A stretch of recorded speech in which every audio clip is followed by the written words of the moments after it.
नमस्कार, मेरा नाम है Amit. Welcome to this channel.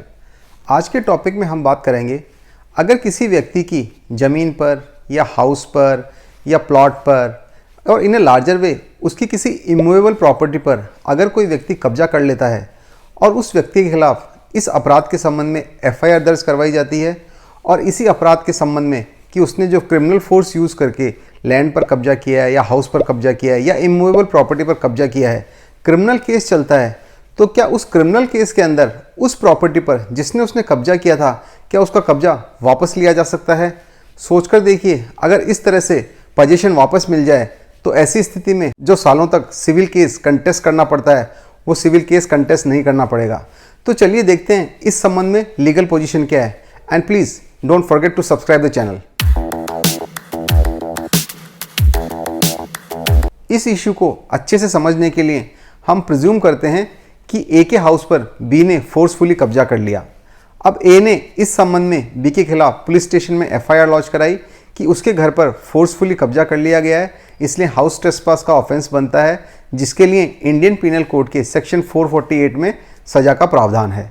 इसके बाद पुलिस इस अपराध के संबंध में इन्वेस्टिगेट करती है और इन्वेस्टिगेशन के बाद इस कंक्लूजन पर पहुंचती है कि बी ने हाउस ट्रेसपास का ऑफेंस कमिट किया है और अपने इस रिजल्ट को पुलिस कोर्ट में फाइल कर देती है।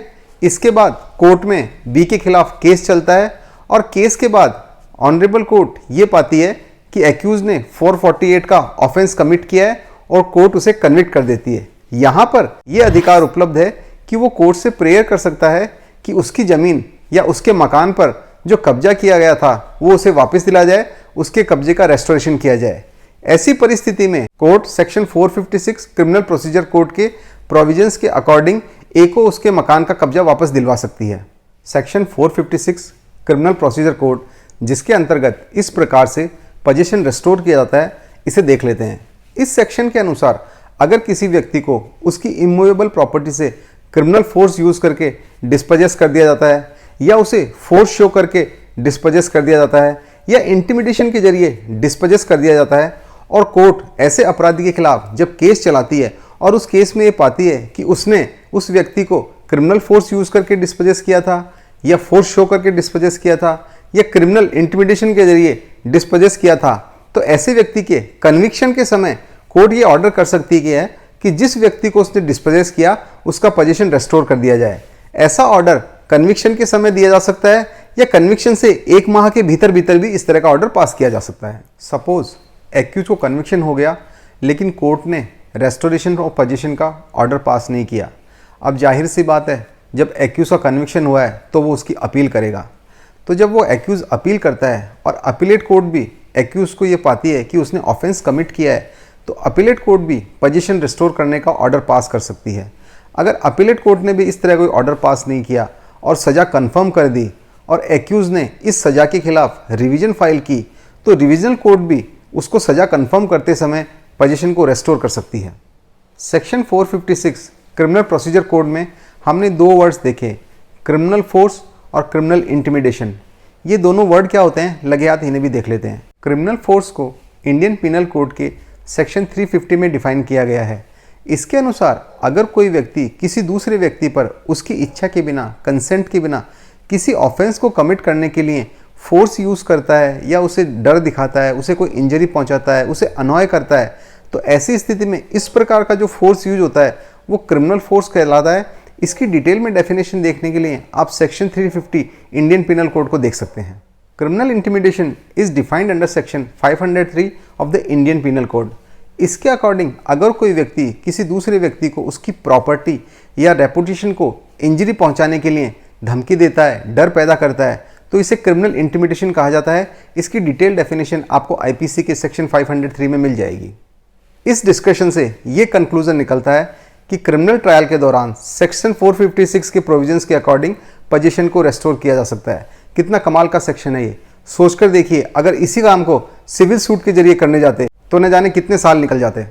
इस इशू के संबंध में ऑनरेबल सुप्रीम कोर्ट का एक जजमेंट मैं आपके साथ शेयर करता हूँ। वैसे तो ये काफ़ी पुराना जजमेंट है, 1979 में ऑनरेबल सुप्रीम कोर्ट ने दिया था।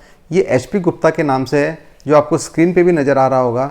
ये जजमेंट आपको ऑनलाइन आसानी से मिल जाएगा। इस केस में HP गुप्ता जी की प्रॉपर्टी पर कब्जा कर लिया गया था। उसके बाद एक्यूज के खिलाफ कोर्ट में केस चला और कोर्ट ने ये माना कि एक्यूज ने 447 यानी क्रिमिनल ट्रेसपास का ऑफेंस किया है और उसे कन्विक्ट कर दिया। लेकिन कोर्ट ने पोजीशन रेस्टोर करने के संबंध में कोई आदेश नहीं दिया। इसके बाद एचपी गुप्ता जी ने उस कोर्ट में पोजीशन लेने के लिए, रेस्टोरेशन ऑफ पोजीशन के लिए एप्लीकेशन फाइल की, लेकिन कोर्ट ने उस पर कोई ऑर्डर नहीं दिया। इसके बाद एक्यूज ने इस कन्विक्शन से अग्रीड होकर अपील फाइल की और उस अपील में भी कन्विक्शन कंफर्म हो गया। अपीलेट कोर्ट में कन्विक्शन कंफर्म होने के बाद एचपी गुप्ता जी ने कन्विक्शंस के 2 वीक में एक एप्लीकेशन फाइल की कि उनका पोजीशन रेस्टोर किया जाए। उस एप्लीकेशन पर एचपी गुप्ता जी का पोजीशन रेस्टोर कर दिया गया। इस ऑर्डर के खिलाफ एक्यूज ने ऑनरेबल हाई कोर्ट में रिट पिटीशन फाइल की और ये कहा कि अपीलेट कोर्ट इस प्रकार से पोजीशन रेस्टोर नहीं कर सकता। ऑनरेबल हाई कोर्ट ने इस पोजीशन के ऑर्डर को डिसमिस कर दिया। इसके बाद एचपी गुप्ता जी द्वारा ऑनरेबल हाई कोर्ट के ऑर्डर को सुप्रीम कोर्ट में चैलेंज किया गया और सुप्रीम कोर्ट ने ये होल्ड किया कि अपीलेट कोर्ट भी पोजीशन को रेस्टोर करने का ऑर्डर पास कर सकती है। अगर किसी का भी इस तरह का लिटिगेशन पेंडिंग है तो सेक्शन 456 के प्रोविज़न का बेनिफिट जरूर लें। तो सेक्शन 456 के अंतर्गत आने वाले रेस्टोरेशन ऑफ पोजीशन के इस टॉपिक को यही कंक्लूड करते हैं। जल्द ही मैं आपसे मिलूंगा एक और नए इंटरेस्टिंग लीगल टॉपिक के साथ। अगर आपको ये वीडियो पसंद आया हो तो लाइक करें, शेयर करें और चैनल को सब्सक्राइब करना ना भूलें। यतो धर्मस्ततो जयः।